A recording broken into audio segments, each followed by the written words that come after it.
Hello à toutes et tous, on se retrouve pour un nouvel épisode sur la BHZ League et je suis ravie aujourd'hui d'accueillir Jessica. Salut Rosane. Comment vas-tu? Bah ça va super, contente d'être là aussi. On s'est vu la dernière fois durant le salon de l'entrepreneur Exact. Ouais. à la mi-septembre.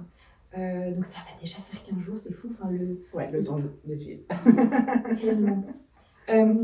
Jessica, je vais démarrer par la question un peu de la maison. Est-ce que toi, t'es plutôt thé ou plutôt café? Eh ben moi je suis pas comme tout le monde, j'ai envie de répondre cappuccino. Ouais, j'aime bien le mélange des deux, tu vois, le petit côté un peu énergisant du cappuccino, Ouais. et en même temps un peu doux avec la petite touche de lait végétal. On en rêve déjà. Ça donne envie. Surtout là, avec l'automne qui arrive, C'est ça. tu vois, autour d'un petit feu de cheminée. Avec le Quoi de plaid mieux sur le canapé. C'est bon. Jessica, est-ce que tu peux te présenter? On a envie de savoir ce que tu fais, quel est ton métier, depuis quand tu es dans la région, tout ça. Yes, avec plaisir. Je m'appelle Jessica Chiron, j'ai 40 ans et je suis maman de 2 garçons de 9 ans et 15 ans. Et je suis auto-entrepreneur dans le monde du bien-être. J'ai commencé ma carrière professionnelle par des études d'anglais pour être prof d'anglais. Je suis tombée amoureuse de l'anglais quand j'étais collégienne lors d'un séjour à l'étranger. Et je me suis dit, moi, c'est ça que je veux faire. Je veux parler anglais toute la journée. J'adore cette langue. Et donc, j'ai vraiment eu le déclic. Donc, j'ai fait des études dans ce sens. J'ai vécu 1 an à Londres. Et j'ai enseigné pendant 4 ans en France. Et puis, je me suis rendu compte que en fait, j'allais pas m'épanouir dans ce métier parce que entre l'idée que je m'en faisais et la réalité, évidemment, il y avait un grand gap.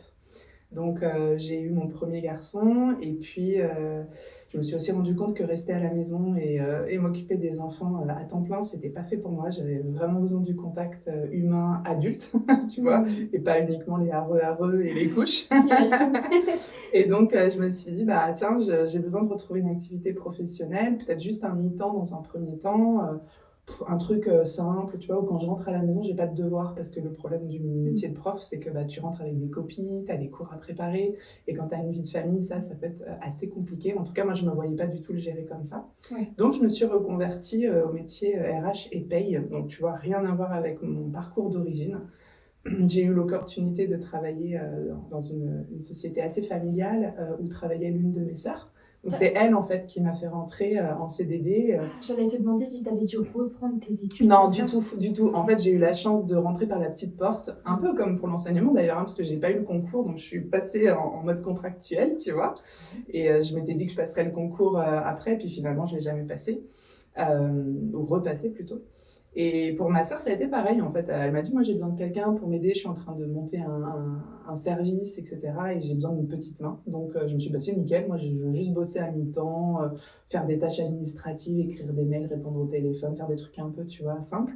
Et puis en fait, on a tellement bien matché qu'on a décidé de rester ensemble et elle m'a formée sur le métier de la paye. Donc un peu à la dure parce que c'est quelqu'un qui est très exigeant et qui avait déjà presque 15 ans de métier.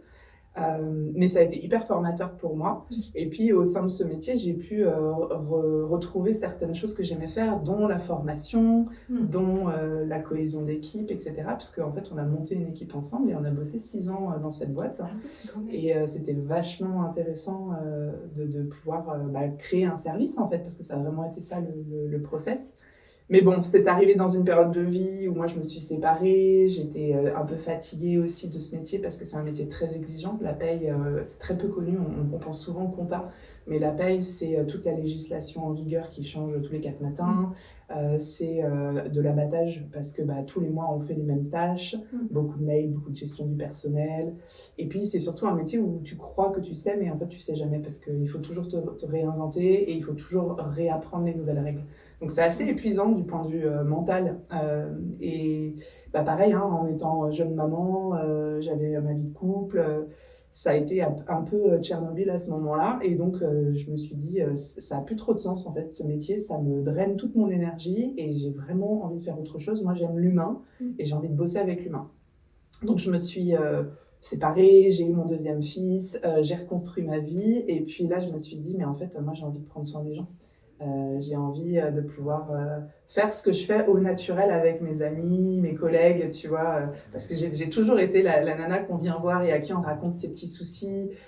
Les gens me disaient toujours: ah, ça m'a fait du bien de te parler, merci pour tes conseils, alors que moi, j'avais pas l'impression d'avoir fait quoi que ce soit, tu vois. Et c'est vraiment le retour des gens qui m'a mis sur le chemin de ça. Et je me suis dit, bah, comment je pourrais prendre soin des autres? Et en fait, j'avais reçu, moi, des soins à ce moment-là, bah, parce que dans cette transition de vie, tu imagines bien que j'ai eu besoin de me faire accompagner et de mettre un peu de la clarté sur ce qui est en train de se passer pour moi. Et j'ai rencontré un ostéopathe à Lyon qui a vraiment changé ma vie et qui m'a accompagnée dans cette transition. Et je me suis dit, mais moi, je veux faire ce qu'il fait, en fait, tu vois.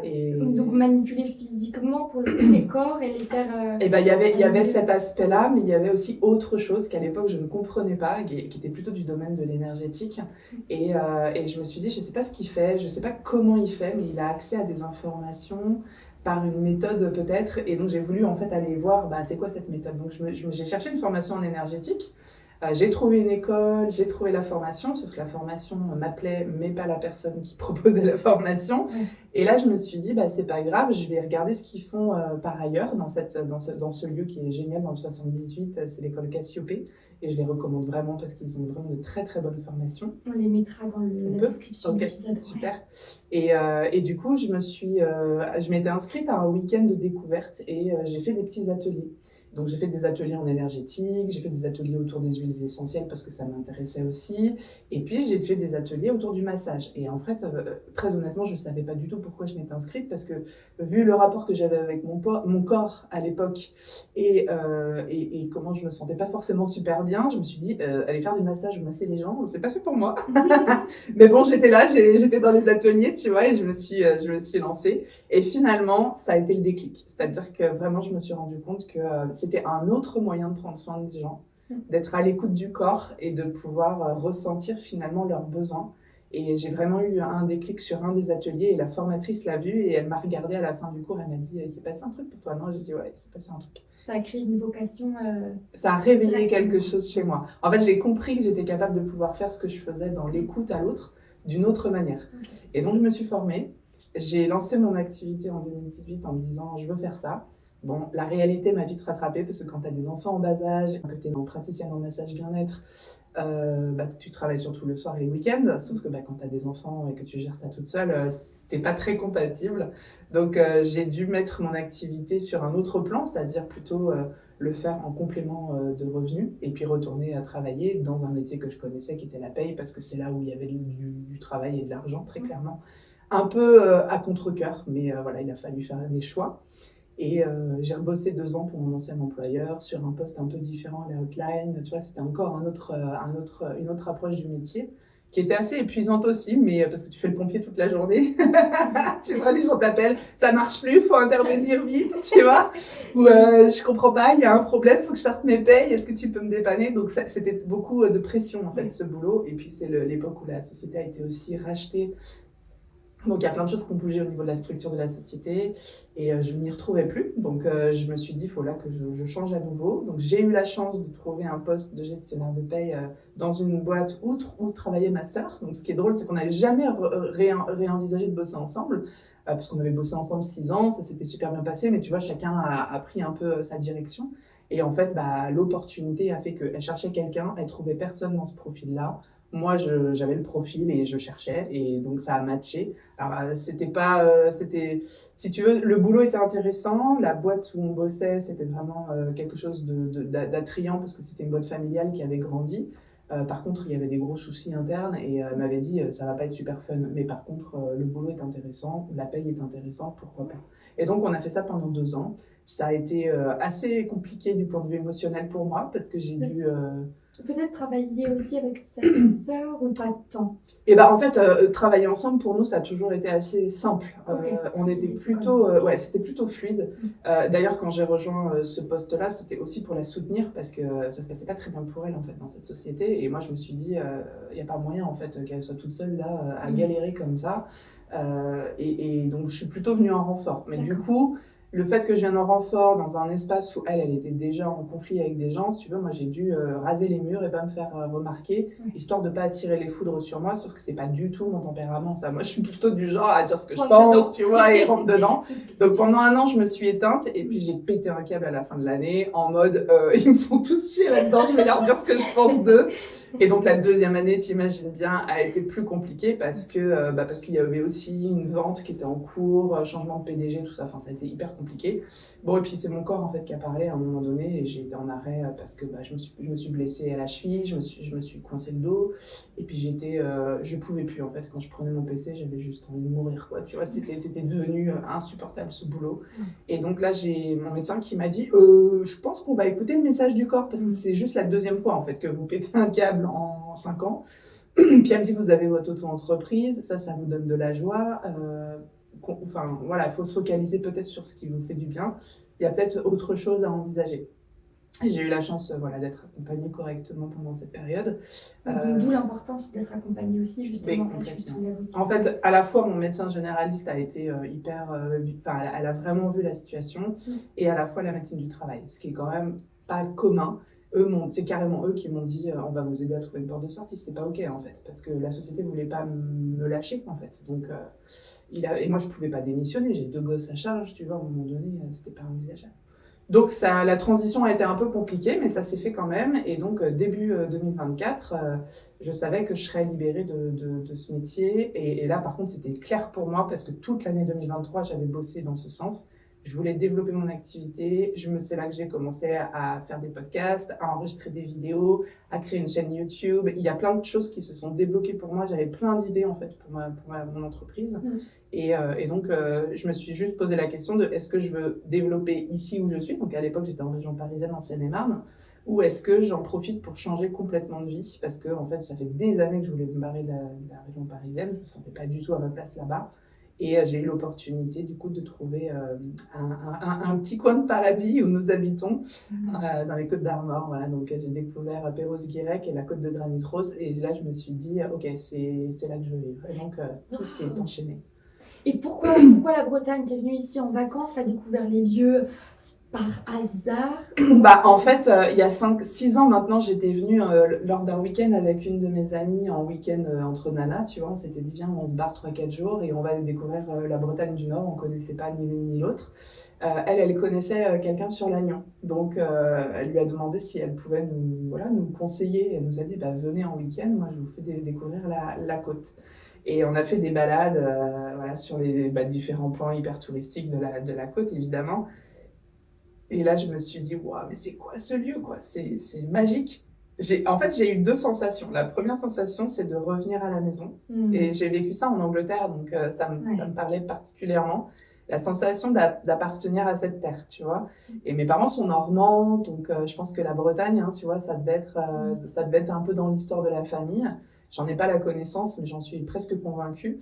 Et la deuxième chose, c'est que dans mon activité, vu que je suis très reliée à la nature et à l'énergétique, la Bretagne, c'est un lieu où ça vibre fort. Et j'ai reconnu quelque chose dont j'avais besoin pour travailler. En fait, c'est comme si je trouvais l'énergie dont j'avais besoin pour pouvoir travailler. Et donc, c'était évident qu'un jour, je viendrais ici. Je savais pas quand, je savais pas comment. Tu vois, il y a 6 ans, rien n'était écrit.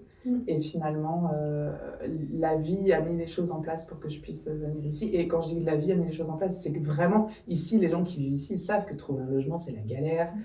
Tu vois, et moi, j'ai eu du bouche à oreille et tout s'est fait en 6 mois, quoi. Et ça s'est fait naturellement. Et ça s'est fait exactement. Il y a eu des petits hauts et des petits bas, évidemment, parce que quand tu vois, faut partir. Moi, j'ai tout lâché, mes amis, mon réseau, une partie de ma famille. Après, j'ai toute mon autre partie de famille qui est vers Nice. Ça peut paraître bizarre, on se dit pourquoi t'es pas partie à Nice? Parce que moi j'aime pas la chaleur en fait. Donc laissez-moi c'est ça, moi j'aime bien 20-22, tu vois, c'est exactement ce qu'il me faut quoi, au quotidien.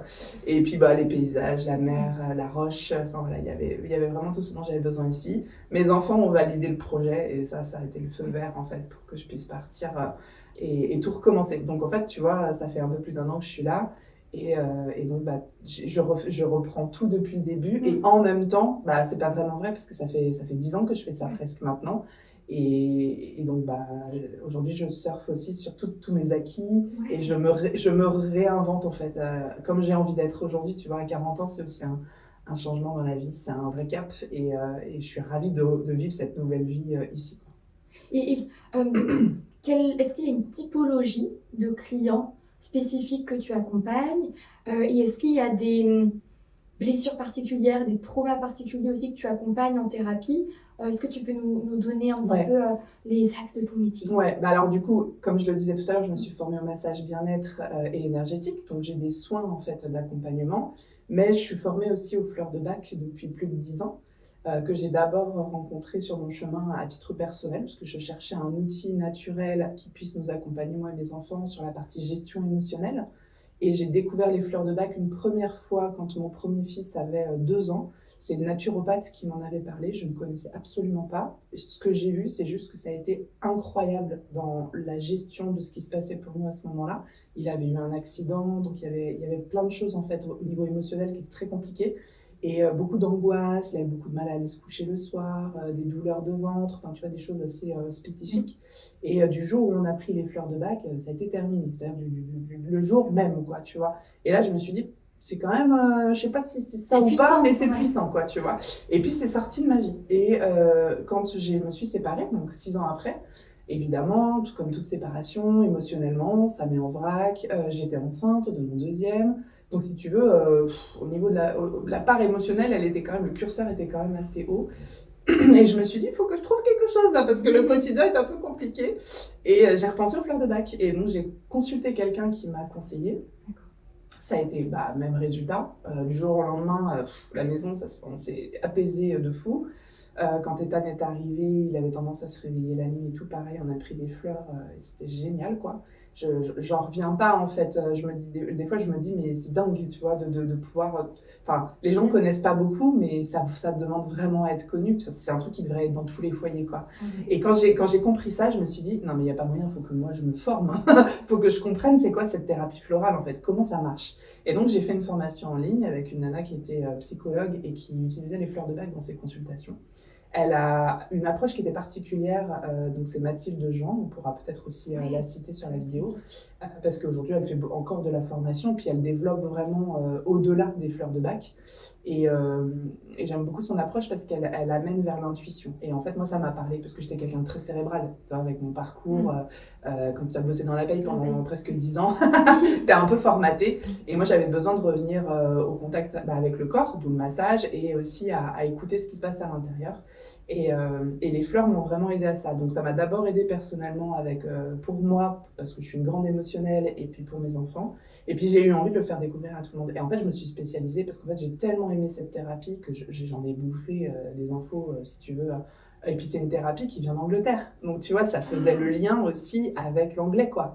Et donc j'ai vraiment aimé ça au point que j'ai monté des ateliers, je faisais des conférences. Et puis j'avais aussi un projet de formation que j'ai mis en place en 2023 pour transmettre en fait tout ce que je sais aujourd'hui des fleurs et aussi parce que j'y ai mis ma patte forcément dans les accompagnements. Et en fait tout ça, ça s'est construit petit à petit, ce qui fait qu'aujourd'hui j'ai compris que mon accompagnement, c'est un accompagnement d'abord verbal. J'aide les gens à prendre conscience, tu vois, de ce qui se passe pour eux du point de vue émotionnel. C'est un peu comme si j'avais une grille de lecture, tu vois, et des yeux bioniques un peu, tu vois, et que j'étais capable de discerner en fait ce qui se passe pour la personne. Et donc je l'accompagne en fait à mettre ça en mots. Les fleurs permettent de révéler ça, c'est-à-dire qu'elles nous permettent de mettre vraiment des mots précis sur ce qui se passe du point de vue émotionnel. Et mes techniques d'accompagnement corporel, elles vont accompagner aussi dans la libération des émotions. Tu vois, donc c'est vraiment quelque chose de très complet. Et finalement, aujourd'hui, j'ai pas une prestation massage ou une prestation fleur de bac.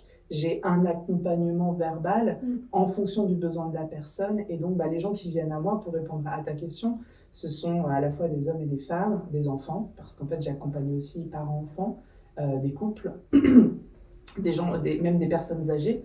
En fait, toute personne qui, dans sa vie, se retrouve bloquée, soit parce que émotionnellement, il y a des choses qui sont lourdes, soit parce que il y a des situations de vie qui sont challengeantes et qui ont besoin de trouver un accompagnement où il y a de l'écoute, où il y a donc de l'empathie, de la bienveillance, de la douceur, parce que dans ce monde de brut, on a tous besoin d'un peu de douceur, et à la fois une compréhension de l'humain. C'est-à-dire que tout mon passé, moi j'ai fait 15 ans de thérapie, et après j'ai exploré plein de thérapies alternatives, tant dans des thérapies du corps que des thérapies psychoverbales.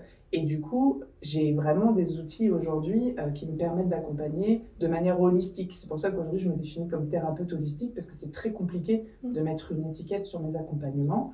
Je mentionne toujours le fait que je suis spécialiste fleurs de bac, parce qu'effectivement, c'est vraiment mon cœur qui vibre, tu vois, pour les fleurs. J'ai d'ailleurs écrit un bouquin l'année dernière, mon premier bouquin sur les fleurs de bac, en créant ce guide pour les individus qui ont envie à la fois de découvrir la thérapie florale, mais aussi peut-être d'approfondir quand ils connaissent déjà, et surtout de devenir autonome, de voir qu'en fait c'est quelque chose qu'on peut vraiment faire entrer dans son quotidien. S'approprier et puis en faire une routine qui nous soit propre, suivant la fleur qui nous convient finalement. Exactement. Que toi tu conseilles. Exactement. Ok. Quel point commun, Jessica, tu as avec un super-héros? Alors cette question, elle est drôle parce que je connais pas très bien les personnages Marvel, pour être très honnête. Mais il y a toujours un truc qui me vient en tête, c'est parce que je me dis comment les gens me définissent, parce que finalement on n'est pas de très bons juges quand il s'agit de parler de nous, mais j'ai appris à écouter ce que les autres disent de moi. C'est ce qui m'a permis aussi, tu vois, de cheminer et de définir davantage ce que je propose, parce que c'est les gens qui m'ont dit mais en fait toi tu fais ça, mais en fait toi t'es bonne quand tu fais ça, t'es hyper pertinente et tout, et c'est comme ça que j'ai construit en fait mon identité même d'auto-entrepreneur. Et je dirais que ce que les gens disent souvent de moi, c'est qu'à la fois je suis quelqu'un qui est douce et dans cette empathie, et à la fois j'ai un côté bulldozer, tu vois, je vais dire les choses, je prends pas de pincettes, s'il faut dire les choses, je les dis, je suis assez carrée, je peux même être plutôt yang, tu vois, dans ma manière. Ah, c'est rigolo, c'est ce que j'allais te dire, en fait, t'as le yin et le yang qui sont parfaitement... Je sais pas s'ils sont pas encore harmonieux, mais en tout cas c'est le travail d'une vie, vraiment, parce que c'est mon idée d'harmoniser tout ça. Donc j'ai un côté assez direct, ça peut être hyper tranché. Ça peut même être bousculant. Je peux vraiment aller chercher, parce que c'est ce que les gens viennent chercher en fait, être un peu bousculé et qu'il se passe quelque chose. Mais à la fois, j'ai cette douceur et cet accompagnement qui permet, malgré tout, qu'on se sente un peu dans un cocon, tu vois, un côté un peu maternel aussi. Moi, je suis une maman poule, tu vois, avec mes enfants. Donc, celle qui me vient, mais je ne sais pas si c'est celle qui correspond le mieux, ce serait Wonder Woman, peut-être. Oui, bien sûr. À être aussi sur tous les fronts. Ouais, c'est ça. Puis, elle a le côté quand même, c'est une vraie nana, tu vois. Donc, et depuis où tu exerces alors, toi, Jessica? Est-ce que c'est à la maison? Est-ce que c'est directement chez tes clients? Non, en fait, moi, j'ai la chance, du coup, de pouvoir recevoir mes clients dans mon cabinet Apéros-Guirec. Donc j'ai un cabinet attenant à ma maison, à la maison que je loue en tout cas, parce que je suis locataire. Et j'ai des propriétaires suffisamment sympas pour m'autoriser à avoir affiché mon petit panneau, tu vois. Donc j'ai un cabinet où je peux recevoir en consultation, à la fois pour les consultations fleurs de bac et psycho-émotionnelles. On a un petit bureau au rez-de-chaussée. Et puis j'ai une pièce à l'étage qui me sert d'endroit pour les soins, pour les massages, ou pour les cercles de méditation, parce que je fais aussi plein d'autres trucs en fait à côté, tu vois, j'essaie vraiment de travailler et sur l'individuel et le collectif aussi. Exact, moi j'aime beaucoup le travail en groupe, et d'ailleurs les accompagnements que je propose ont une dimension aussi de groupe, puisqu'il y a des cercles de parole, j'anime un cercle d'hommes aussi, donc j'aime bien en fait la synergie du groupe. Il se passe des choses beaucoup plus puissantes et profondes, et les gens sont toujours en miroir en fait dans leurs histoires. Et donc ça décuple vraiment le travail d'accompagnement. Donc j'ai vraiment envie, tu vois, de développer davantage ça, parce que je pense que le one-to-one, c'est super intéressant, mais finalement, la personne vient souvent chercher des réponses, alors qu'en réalité, les réponses sont en elle. Et le fait de le partager à un groupe, on se rend compte que les réponses, elles sont là en fait, et que c'est pas que le thérapeute qui va pouvoir apporter les réponses. Et puis l'idée, c'est pas d'être le gourou ou tu vois un peu la corde à laquelle on s'accroche quand ça va pas, parce que moi, je veux pas rendre les gens dépendants, je veux les rendre autonomes dans mon accompagnement. Ok, c'est génial. Je rebondis aussi sur le fait que tu animes, dans cet aspect collectif, tu animes un réseau avec le Café des entrepreneurs, mais ça, nous en parlerons la semaine prochaine. Voilà le teasing. Pourquoi est-ce que tu as choisi la voie de l'entrepreneuriat. On comprend un petit peu que du coup ça a été pas vraiment un moment de bascule parce qu'en fait tu as fait les deux, tu as travaillé d'un côté, tu t'es lancé en même temps. Pourquoi est-ce que tu as choisi cette voie-là aujourd'hui? Je dirais que j'avais un grand besoin de liberté dont je n'avais pas conscience. Je l'ai vraiment conscientisé ces dernières années et c'est d'ailleurs un de mes enfants qui m'a mis face à cette réalité parce qu'il ne rentre pas du tout dans les boîtes, il ne rentre pas du tout dans les cases. C'est une âme libre d'être qui il est et en fait je me suis dit mais d'où il tient ça? Et quand je me suis regardée, je me suis dit mais en fait ça a été mon combat aussi. Rentrer dans les cases, être enfermé dans un truc, tu vois, pour y correspondre, pour que ça corresponde à ce qu'on attend de toi. C'est un peu l'histoire de ma vie. Et donc, j'ai passé mon temps à péter ces cases, en fait, et à dire, mais en fait, j'ai le droit d'être qui je suis, comme je suis. Et si ça pose problème à quelqu'un, bah, c'est pas mon problème. Tu vois, ça a été ça, mon parcours. Donc, le fait de m'affirmer, de prendre confiance en moi, de me donner le droit d'exister, de me sentir légitime, tout ça, c'est un travail de fond que j'ai fait toutes ces années. Et je crois que l'auto-entrepreneuriat, c'était la manière la plus facile pour moi, d'être tous les mois. Parce qu'en fait, en réalité, on est 15 là-dedans. Tu vois ce que je veux dire? C'est que j'ai des idées à foison. Moi, je croyais que j'étais quelqu'un qui n'était pas créative il y a encore quelques années. Quand je vois ce que je produis aujourd'hui, je me dis, ouais, j'avais pas une vision objective de moi. Et surtout, c'était sans doute enfermé, tu vois, parce que j'essayais de me mettre dans une case. Et là, ça a été une explosion de possibilités, l'auto-entrepreneuriat. Donc une sorte de liberté finalement de pouvoir être et faire ce qui me fait vibrer et non pas de répondre à juste un fil conducteur. Et à la fois, ça s'est un peu présenté à moi, parce que comme tu l'as vu, bah, finalement, c'est un chemin, en fait, tout ça. J'avais pas réfléchi à l'idée de me mettre à mon compte avant même de me former au massage, et que ce soit une des choses qui soit proposée dans la formation, de dire, bah, si vous voulez vous installer, au bout d'une année, vous êtes certifié, vous pouvez avoir un espace où vous pouvez accueillir vos clients. Et c'est là, en fait, que ça s'est construit pour moi, et je me suis dit, ah ouais, ça serait super génial de pouvoir faire un métier de cœur qui m'anime vraiment, et bah, finalement être mon propre patron, parce que ce que j'ai découvert aussi avec les années, c'est que j'ai un tempérament de leader et que pendant longtemps, je voulais pas l'assumer parce que je voulais pas briller, parce que on m'avait dit, tu sais, c'est pas bien d'être dans son ego, de se montrer, de dire qu'on est quelqu'un de bien, qu'on a des valeurs. J'ai eu une éducation religieuse un peu enfermante, tu vois. Et donc tout ça, ça a été un chemin d'acceptation aussi. Et aujourd'hui, bah, reconnaître mes qualités, j'ai compris que c'était aussi mes forces. Et que ça faisait pas de moi quelqu'un, tu vois, d'hautaine ou je ne sais quoi, qu'on n'a pas du tout envie. Et au contraire, les gens me disent, mais moi j'adore parce que ça me donne envie, ça me pousse vers l'avant, et etc. Donc je dirais que pour ajouter quelque chose par rapport à ce qu'on disait sur la partie pro, mon travail, c'est vraiment d'aider les gens à voir leur lumière intérieure, à découvrir qui ils sont vraiment et à se faire confiance, tu vois, et les aider à éclore dans ce qu'ils sont de plus beau. Et aussi de ne jamais perdre espoir parce qu'il y a toujours de la lumière au fond du tunnel, même quand on ne la voit pas. Parce que ça, c'est mon parcours de vie. C'est un beau message, ça, pour nos auditeurs et auditrices.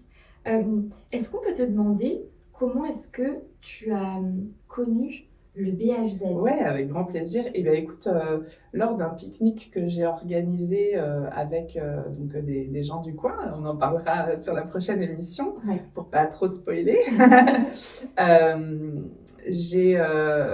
C'est Lionel qui m'a parlé de toi et de Gaël, du fait que vous existiez, qu'il y avait ici des enregistrements de podcasts, d'interviews, enfin voilà, que vous agissiez dans le domaine de l'auto-entrepreneuriat, que vous étiez vous-même des auto-entrepreneurs. Et en fait, ça a fait tilt parce que, ayant créé une chaîne YouTube où j'ai aussi créé des interviews, ayant créé une chaîne podcast, donc tout ça en 2023, je me suis dit, ah ouais, il y a des gens qui font ça aussi ici. Et donc, j'avais vraiment envie de vous rencontrer. Donc, je pense que c'est avec toi que j'ai pris rendez-vous directement. Enfin, en tout cas, j'ai pris contact par mail. Et puis voilà, on a échangé. Et du coup, tu m'as parlé de cet espace ici à Lannion que j'adore. Enfin, je trouve que vos locaux sont géniaux. C'est hyper chaleureux. L'équipe est hyper adorable. Et puis voilà, le projet de pouvoir voir un peu ce que vous faites et voir aussi comment ça peut résonner avec mon activité, c'est ça qui m'a donné envie de venir taper à la porte et je ne regrette pas du tout parce que c'est vraiment chouette. On est ravis depuis de t'accueillir.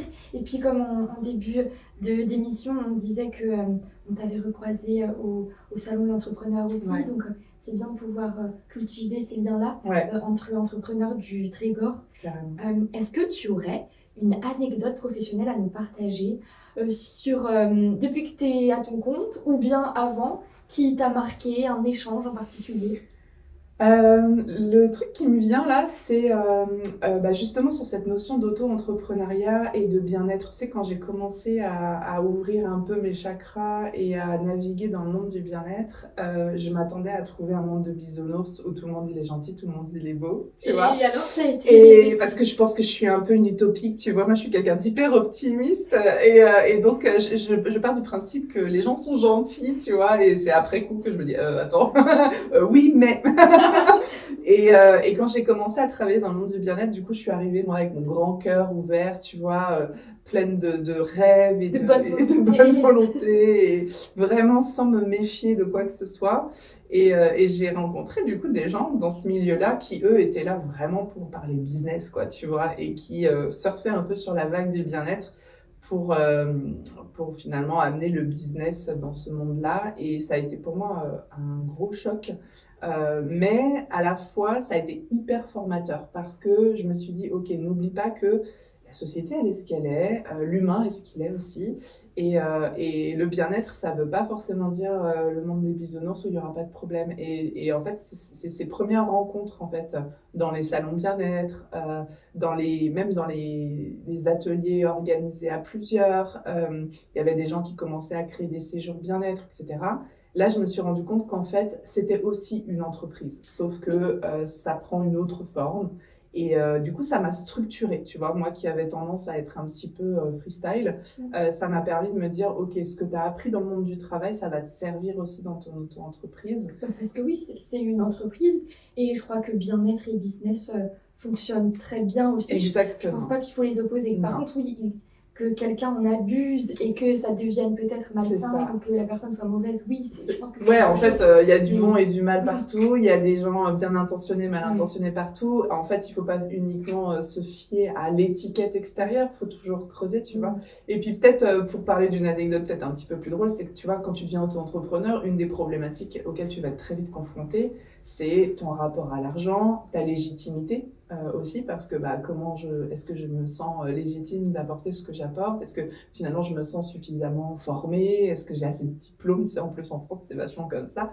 Et je me souviendrai toujours, quand je me suis formée, nos formateurs nous disaient, vous allez devoir commencer à accepter, en tout cas à demander à être rémunéré pour votre prestation, même si vous êtes en mode cobaye et formation, parce que ça va commencer à vous mettre en lien avec ce qui va se passer pour vous dans les mois les semaines et les mois à venir, tu vois, à savoir tes prestataires de services, et tu vas devoir mettre un tarif sur tes prestations et être rémunéré pour ton travail. Et alors ça, pour moi, c'était complètement lunaire parce que je faisais ça avec tout mon cœur. J'avais l'impression tu vois, j'avais pas l'impression de travailler en fait.